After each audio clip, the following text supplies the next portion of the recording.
Bueno, bienvenidos a todos. Gracias por asistir, tanto a la gente a través del canal de Teams como al canal de la Delegación de Alumnos en Twitch. Bueno, esta conferencia titulada Historia de la Informática de la Escuela surge como una forma de explicar el origen de algunos de los nombres de las máquinas, así como del material y el patrimonio que disponemos en nuestra escuela, la Escuela de Ingeniería Informática de la Universidad de Oviedo. Y está integrada dentro del ciclo de conferencias de ChessFest.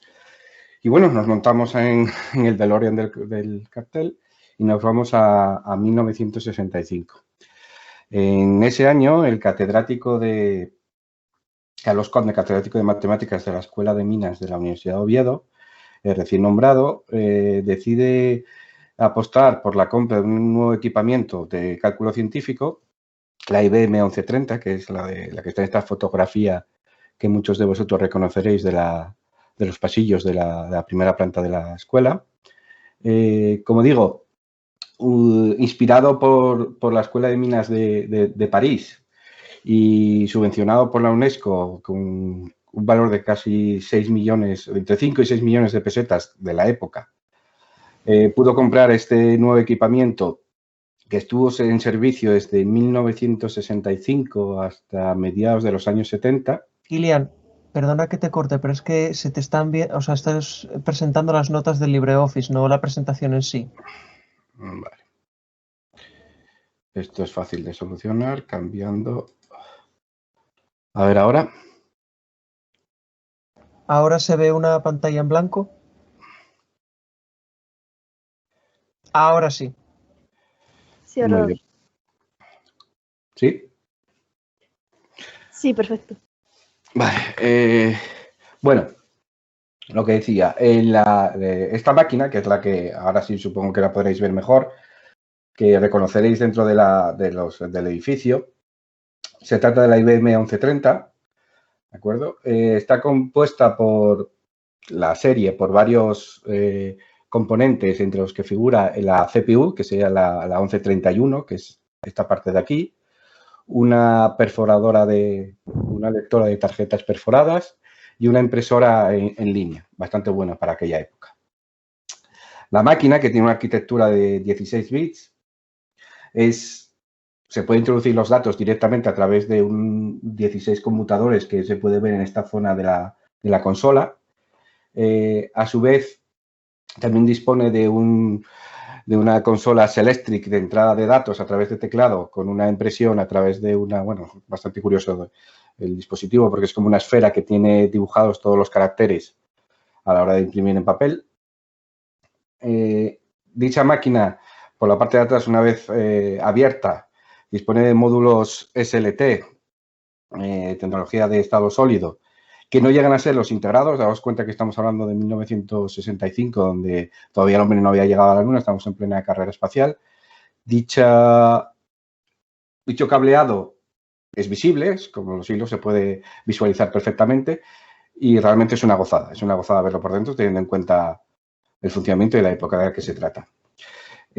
También dispone, esto que se visualiza en esta zona, no es una pizza, pero es del tamaño de una pizza más o menos, y se trata de un cartucho, una RAM kit, que se introduce en esta zona de la unidad de discos integrada, estaría en esta zona de delante del equipo, ¿vale? Y se trata de un disco de alrededor de 1 mega de capacidad.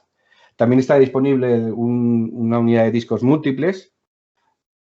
Digo, está disponible para la venta, no que lo tuviese en la Universidad de Oviedo, ¿de acuerdo? Y básicamente tenía metido para demostración, se trata de un disco como este. Bueno, no lo estáis viendo en la cámara, a ver si modificando, bueno, lo enseño más tarde mejor. Y sería más o menos un disco de 30 centímetros con el que poder almacenar los datos de trabajo, ¿de acuerdo? Esto es lo que se refiere a la IBM 1130.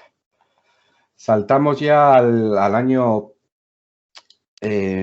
1990 y se adquiere la máquina Pinin, que pasa en un HP 9000.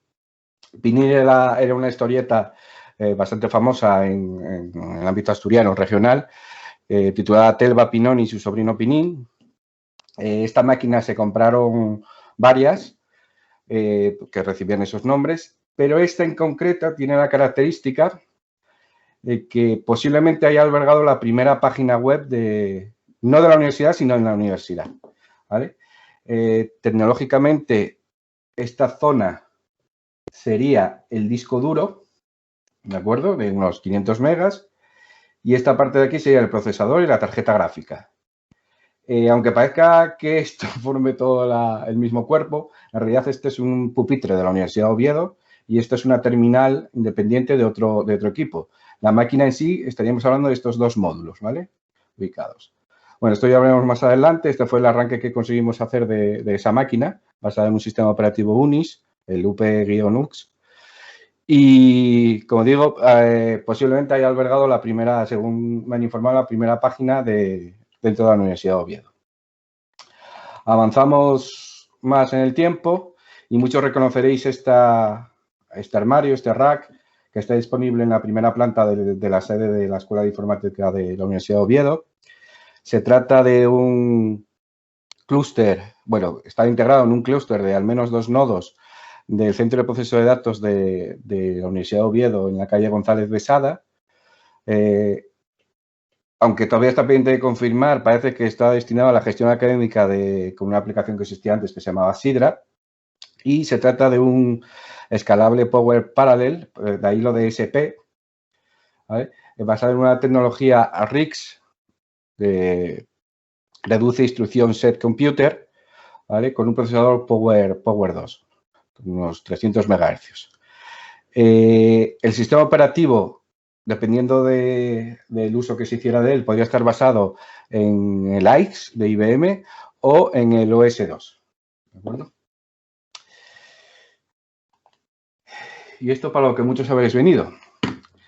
Esto es allá entre 1997 y 1998, con el cambio de dirección, el nombramiento de Juan Manuel Cueva Loewe, se apostó por la compra en este caso, de un par de servidores para, al veros, conseguir que todos los alumnos de la institución dispusiesen de correo electrónico propio.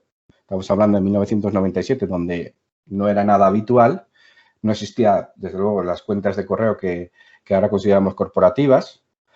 Y, además, sirvió también para almacenar la página web institucional de la propia escuela y permitía el acceso mediante SSH a todos aquellos estudiantes, profesores e incluso personal, operarios, que necesitasen para el trabajo del día a día. Se trata de un Intel Pentium 3 de 500 MHz y 32 bits, con una RAM de 1 GB, algo increíble para aquella época. La CPU era dual y disponía también en esta sección de hasta espacio para instalar hasta 12 discos WhatsApp con un total de almacenamiento de unos 236 GB. Una bestialidad para aquella época. Bestialidad en el contexto en el que nos movemos. Evidentemente había máquinas con más espacio, pero era una época en la que lo normal sería tener en casa, pues, no sé, 20, 30 gigas, ya se consideraba un almacenamiento bastante potente. Además, también incorporaba discos sin estado RAID, normales, que irían estas dos bahías de aquí. Y pero realmente lo que hace especial a esta máquina es que todos aquellos titulados entre 1990 y a mediados de los 90 y hasta que dejó de funcionar, bien porque se virtualizó, pero aunque continuó con el mismo nombre, allá por el 2011, 2012, fue el nombre. Ese nombre de Petra derivó del nombre de unos osueños que fueron encontrados, Petra y Perico, que fueron encontrados huérfanos porque, bueno, las Asturias habían matado a palos a los padres y se trasladaron a Oviedo allá por el 1950. Estuvieron encadenados en 25 metros en algo que llamaban el tranvía, ¿vale? Que se podían desplazar de un lado a otro, y posteriormente les construyeron esta jaula con forma de cúpula que estaría muy cerca de la estatua de una falda del campo de San Francisco, en una zona de infantil que hay allí. Yo recuerdo de pequeño haber jugado en la caseta esta de piedra y cuando retiraron ya toda la jaula y demás, pero era vamos, era habitual durante los domingos de ir a visitar a las osas y darles de comer. Eran otros tiempos y otra manera de concebir. Perico muere al poco de enjaularlo. Petra siguió viva hasta 1976 y la influencia en todo lo que es la ciudad llevó seguramente, en el momento que hubo que ponerle un nombre a la máquina, pues llamarle a este caso Petra, se adquirió una máquina gemela que llevó el nombre de Tola, que estaba destinada, en ese caso, al dominio de Windows, porque esta Petra llevaba un sistema Debian, bueno, yo lo conocí siempre con un sistema Debian. Y a raíz de este nombre, el legado que produjo fue, yo recuerdo porque estaba en delegación, jugando con las palabras, claro, Petra, ¿en qué lugar? Un nombre de ubicación, surgió la idea de Petra, la ciudad perdida, ¿sabéis? Esto que ha salido en numerosas películas. Se trata de una ciudad que se redescubrió allá por el 1812, un tal Louis Burckhardt, ocupada por una tribu de los llamaban los nabateos, que había echado a los anteriores ocupantes y que permaneció desconocida, oculta, hasta ya por la Edad Media o posterior.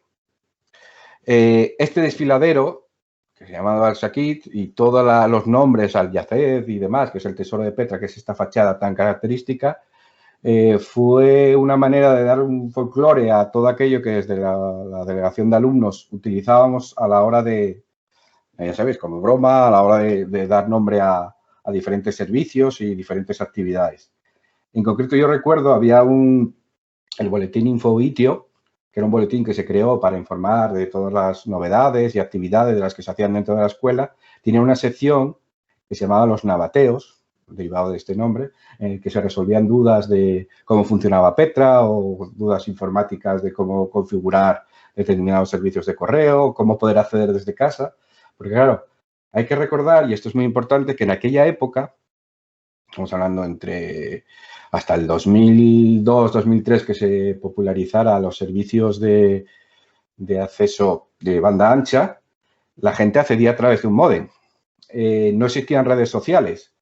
No era posible o muy difícil crear una comunidad como se puede hacer ahora a través de WhatsApp o de aquella de los foros que vinieron antes. En fin, todas esas actividades entonces no existían.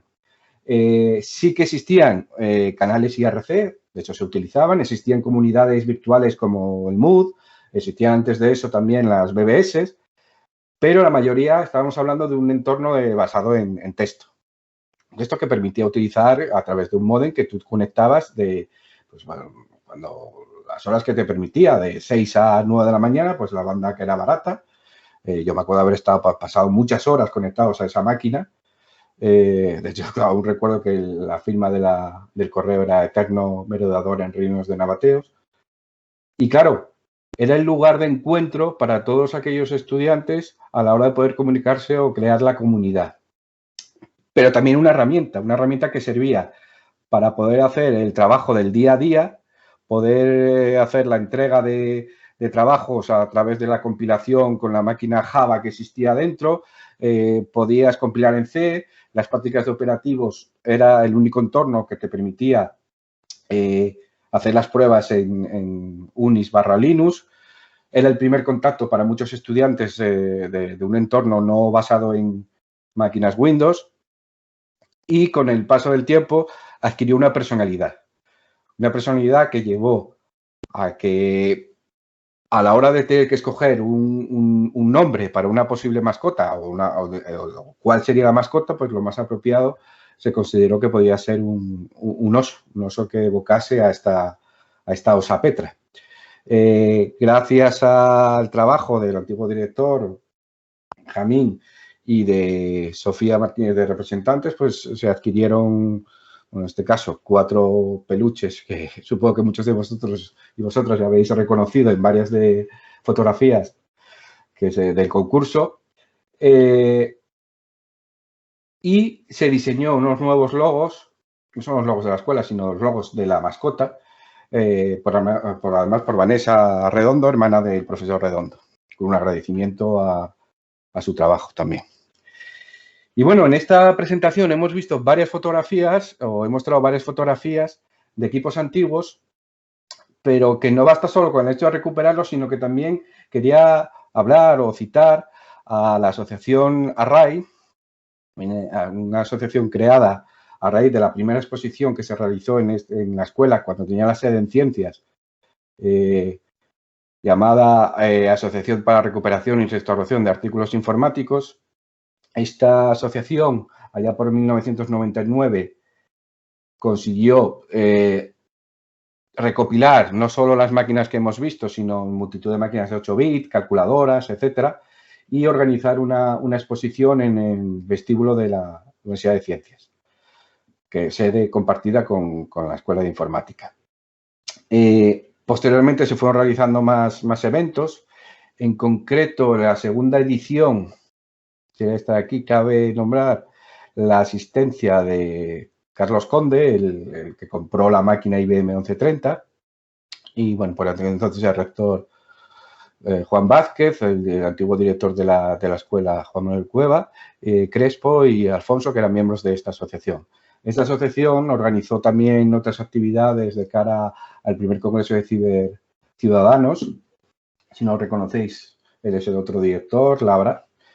Y la última actividad que recuerdo fue para un programa de Antena 3 llamado Web TV, allá por el 2004, de tirada nacional, en la que se organizó una showroom, que es esta parte que veríais aquí abajo, mientras la montábamos, en la que se hacía una demostración del cálculo, recuerdo todavía que era de Fibonacci, con diferentes máquinas, en la que se pudo apreciar la velocidad de procesamiento de cada una de ellas. Además, esta organización también teníamos nuestra propia página web, que he intentado recuperar para colgarla en un momento. Sería este aspecto. No sé si la estáis viendo.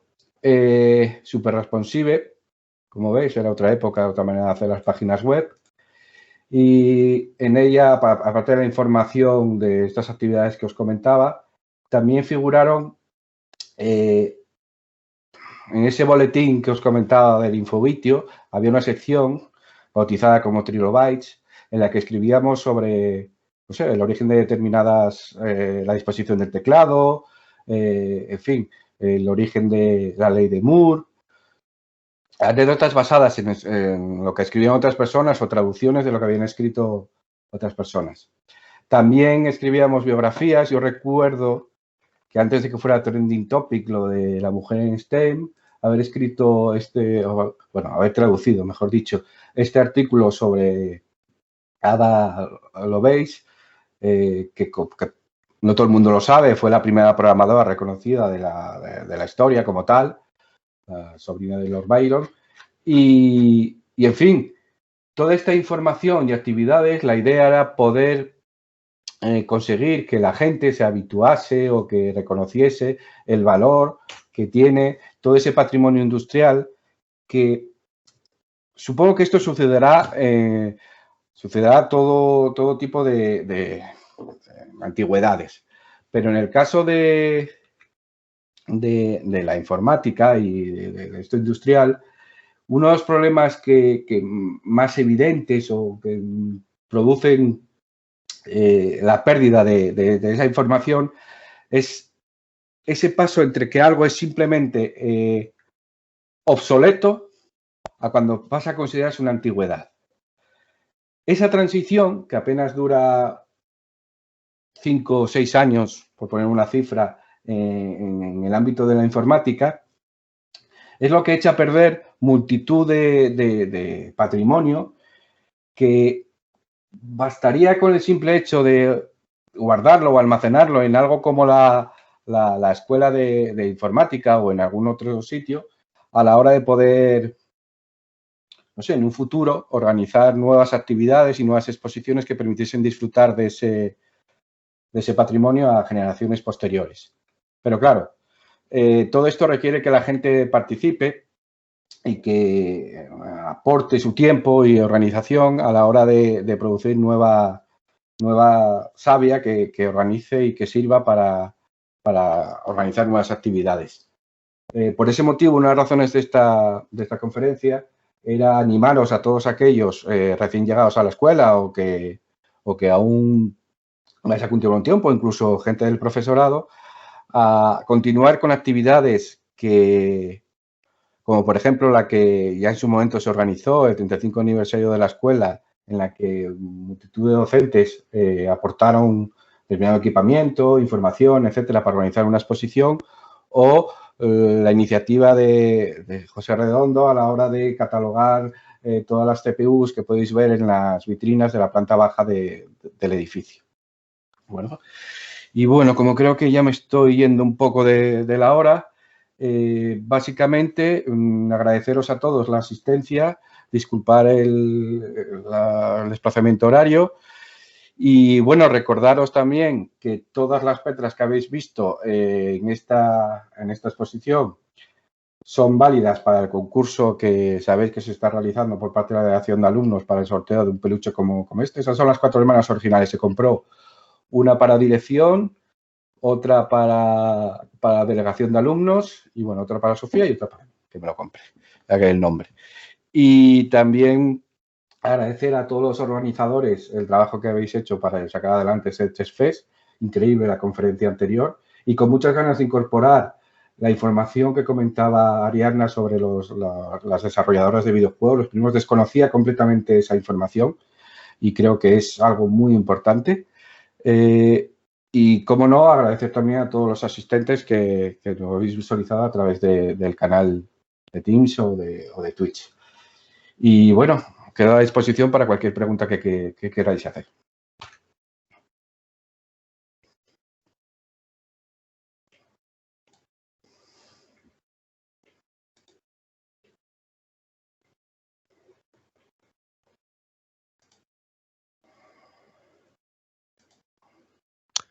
Sí, José.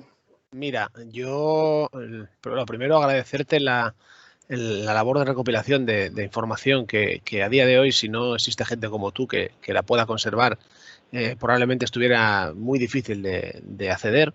Yo solo decirte que, a pesar de que parece que me he limitado a hacer lo de las CPUs por temas de falta de tiempo y millones de historias, pues no he podido continuar porque, bueno, al fin y al cabo, pues las cosas hay que dedicarles el tiempo que uno tiene y a veces pues te quedas sin tiempo. Pero sí que es verdad que a día de hoy llevo 2 proyectos que están empezando ahora. Uno va en la línea histórica de la escuela, ¿vale? Va en la línea de recordar lo que... Fotos, por ejemplo, como las que tú has mostrado, nos vendrían estupendamente porque queremos hacer un apartado de la historia de la escuela y, por ejemplo, a lo mejor las propias biografías que tienes ahí o esa información que has mostrado ahí se podría a lo mejor recuperar y poner en una plataforma, digamos, más actual, que quede visible, porque eso es una información que yo creo que es súper importante y que se pierda me parece hasta un crimen, ¿no? Que hay que ir a buscarla ahí a vete a saber Dios dónde, o que tú la conserves porque te ha dado por conservarla, pero si no, pues nadie estaría en posesión de ella. Entonces, ya hablaremos contigo a ver cómo se puede integrar eso para que quede un poco la historia de la escuela reflejada y accesible a todo el mundo. Y luego, respecto al tema museístico, pues hombre, ahora mismo también tengo otro proyecto por ahí, en manos de otra persona, que intenta hacer un museo. En principio vamos a intentar hacer algo vía web por el tema COVID, pero la web es básicamente un escaparate de concentración de piezas y luego dirán dónde están y qué tienes que hacer para ir a verlas. Es decir, porque al final pues me he encontrado gente en el Milán que tengo una cosa, pero pesa no sé cuántos cientos de kilos, entonces no la puedo mover, etcétera, etcétera, etcétera. Y ahí sí que yo creo que con un poco de suerte, y sí, la colaboración que pedías tú, pues a lo mejor podemos hacer algo por fin que pueda verlo todo el mundo, al menos a nivel virtual. Pero luego, oye, el que se quiera acercar a nivel físico, que vea esa parte de la historia de la escuela y de la historia de las máquinas, porque yo, por ejemplo, yo, por ejemplo, tengo muchas más CPUs ahora mismo que las que están expuestas. Y algunas cosas, pues son cosas que dices, madre mía, nunca en la vida hubiera imaginado tener algo así. algún día querré darles salida cuando todo esto mejore y exponerlas de verdad, a nivel virtual y a nivel físico. Pero vamos, lo que tú has presentado aquí tiene mucha más entidad y que no son solo CPUs. Yo lo hice CPUs por intentar centrarme en algo que pudiera manejar, ¿no? Entonces, vamos, que sí que hay una iniciativa, que hay dos personas trabajando en dos líneas que tocan lo que acabas de decir, y a ver si en el futuro podemos tirar de eso para adelante, porque yo también creo que es muy importante bueno, tirar de algo así. Así que muchas gracias por enseñarnos esto que tienes aquí, y ya contaré contigo en el futuro para sacar información que podamos presentar a la gente, porque al final, oye, somos una escuela con una historia y hay que enseñarla, porque no es algo es algo de lo que tenemos que estar orgullosos. Así que gracias, Kilian. Sí, sobre ese tema, es que además ocurrió este fin de semana y seguramente estarás de acuerdo conmigo porque te habrá pasado lo mismo que a mí. Todos los que somos de la generación de EGB, y supongo que las anteriores también, crecimos con voy a poner un ejemplo concreto, con la frase de que el primer ferrocarril de España había sido el de Barcelona a Mataró. Pues resulta que me entero este fin de semana, pero lo estuve desde hace unos años, en el que, a través de un documental, de que el primer ferrocarril estuvo aquí en Asturias, en Arnao. Y claro, que te preguntas, ¿cómo se puede olvidar algo tan grande como un ferrocarril? Pues había sido que se había enterrado y las personas, supongo que las personas que lo construyeron o que lo usaban, pues terminaron muriendo, desapareciendo, y con el paso del tiempo esa información quedó en el olvido. Y ocurre con muchas de estas máquinas, agravado por el ciclo de cambio tan grande que tiene la tecnología. Comentabas la pérdida de esa información y incluso del bagaje que existe a la hora de clasificar la información. Voy a mostrar un escritorio un momento. Esta captura es de de la escuela, de un seminario de lo que hubo que guardar después de aquella exposición organizada del 45, ¿vale? O tener en cuenta el desorden porque, evidentemente, es difícil encontrar espacio. Estuve ahí aportando máquinas históricas de las que pude conseguir. En un área que sé lo que hay. En un sitio tan pequeño. Y todo esto, como pasa en cualquier museo, es lógico. Hay un fondo de armario que es difícil de ubicar. En un espacio tan pequeño como la Escuela de Informática de Oviedo, pues es difícil encontrar. Fue una de las razones, cuando se fundó los estatutos de la RAI, conseguir la posibilidad de inaugurar un museo. No en la escuela, pero si fuese la escuela mejor. Figura, de hecho, en los estatutos. Pero esto es un ejemplo de toda esa maquinaria súper interesante que nos ayuda a decir cierto valor, no, mucho valor pedagógico, y que ayudaría a entender muchas de las decisiones tecnológicas de lo que es hoy en día y también de la evolución. Pero no es solo esto, es que también quería poneros un ejemplo de a ver si lo encuentro, disculparme, tengo aquí abierto, a ver.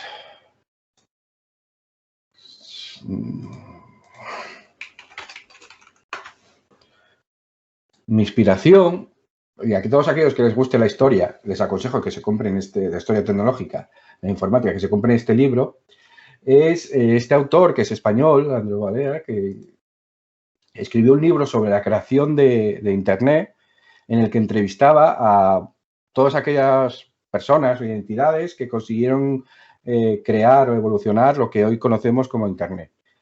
Se desarrolla a través de entrevistas. Y esto sería como el folclorista que puede ir recopilando las canciones de los pueblos perdidos, pero claro, a nivel mundial. Y si tenéis ocasión y os interesa el tema de cómo surgió Internet, este es el libro. Y la metodología utilizada. Y sería muy interesante poder contar a la hora de encontrar toda esa información con todas aquellas personas que consiguieron poner en funcionamiento la tecnología en esta institución que es la Universidad de Oviedo. Pero que al final también se traslada a patrimonio industrial de toda la región. Bueno, y muchas gracias también, quería agradecerte personalmente el hecho de tu involucración a la hora de crear todo ese catálogo de CPUs porque eso es un tema importante y que ayuda a mucha gente. ¿Sabes cuál es el problema, Kilian? Que a día de hoy tengo 4 veces más catálogos sin exponer que expuesto, por falta de tiempo. Te aseguro que en cuanto empiezas a decir, oye, a mí me interesa esto, empiezan a surgir cosas, y ya no te hablo de CPUs, ¿eh? Tengo gráficas, tengo placas, tengo de todo. Empiezan a salir cosas de la nada. De hecho, en el seminario ese que muestras tú, encontramos un Apple 1, 4 Apple 1 funcionales. Todo porque en el Milán los iban a mandar a cogerse y alguien se enteró de que eso podía tener un valor histórico y me dijeron, bueno, pues en lugar de mandarlos a cogerse, lo movemos el inventario a almacén de la escuela y así no los tiramos. Pero claro, los arrancas y funcionan. Es que, bueno, pues suerte hubo de arrancarlo, porque ese es el momento crítico, cuando el equipamiento es simplemente obsoleto y no se considera una antigüedad. Y cuando gente que no entiende, que no ha utilizado ese equipo, que no aprecia como tal, termina considerando que es más un trasto que algo con valor. Sí, de hecho los salvó un alumno de la escuela que estaba de becario, que lo vio y dijo, no, hombre, no tiréis esto. Pero además buscó y me mandó y dice, mira, tuvo que hablar con gente del Milán para evitar que Cogersa se lo llevara. Pues aparecieron 4 Apple 1 con 4 megas de RAM, con su primer interfaz gráfico, con manejo de ratón y, vamos, la base de todo lo que hay ahora, y los arrancamos, y salvo uno que tenía la pantalla con los colores invertidos, probablemente porque, bueno, la pobre esté de allá, los demás arrancan. Es decir, y funcionan. Y dices, bueno, ¿y esto se iba a tirar? Pues probablemente fue una pérdida, ya no digo a nivel económico para una persona que coleccione estas cosas, pero a nivel histórico terrible. O sea, porque, a ver, no es fácil encontrar algo así. Yo me acuerdo de encontrar un armario de matemáticas que se iba a mandar un 80-186. El eslabón perdido ¿sabes? Entre el 80-86 y el 286, había uno allí y se iba a tirar, porque nadie sabía lo que era. Y cosas así. Pensar que una máquina como la 1130, primer ordenador de Asturias, o sea... Sí, ordenador... que le hayan robado las teclas y tal, bueno. Claro, es que claro, se aprecia cuando ves las fotografías de antiguas exposiciones y cómo está ahí. Desde luego es una pérdida patrimonial indiscutible. Pero es que además en muy pocas disciplinas existe la posibilidad, por la evolución, para lo bueno y para lo malo, con la informática, de utilizar o de disponer de las maquinarias que dio origen a esa disciplina, ¿vale? En el concreto esa máquina, yo recuerdo haber leído que fue con una IBM 1130, por ejemplo, con lo que se procesó la señal WOW, aquellos que hayan oído hablar una vez, la señal SETI, de aquella que recibió una señal. Y pensar que es la máquina que tienes ahí, que se compró en el 1965, la misma que se utilizaba para en aquella época para llevar en plena carrera espacial, para comunicarse con las IBM 360, en fin, una auténtica pasada. Por cierto, que antes no había podido enseñarlo, este sería el disco, ¿vale? El equivalente a lo que estaría en aquella funda de cartucho. Este es rígido, es un regalo de un compañero Isaac, que se lo agradezco eternamente. Y en el caso de aquel disco era más flexible, ¿de acuerdo? Pero, en fin, no quiero hablarme más porque ya nos hemos pasado de hora, pero a menos que haya una pregunta o alguien quiera... Creo que no. Bueno, aunque haya preguntas, estamos bastante mal de tiempo porque ahora hay torneos de videojuegos y tú y yo tenemos trabajo que hacer. Bueno, una última cosa. Espero que la gente... que hay una más ahí. Petra Intensify. Que no pase desapercibida para el concurso, ¿vale? Y bueno, recordaos también que mañana continúan los eventos del TestFest con la charla de la RISI hasta también el viernes, que habrá más actividades y la entrega de premios. Muchas gracias a todos los asistentes y nos vemos en el torneo de videojuegos. Gracias, Kilian. Hasta luego. Bueno, muchas gracias, Kilian. Y bueno, ya sabéis todos. Tenemos torneo de Pintorillo, en un rato de Among Us y ahora están siendo los de LOL y el Rocket. Que de eso este momento no se pueden ver, pero el sábado y el viernes serán las finales en nuestro Twitch. Así que bueno, espero que los participantes se lo pasen muy bien y que podamos repetirlo en otra ocasión. Y nada, por hoy cerramos y continuamos mañana. Gracias por venir.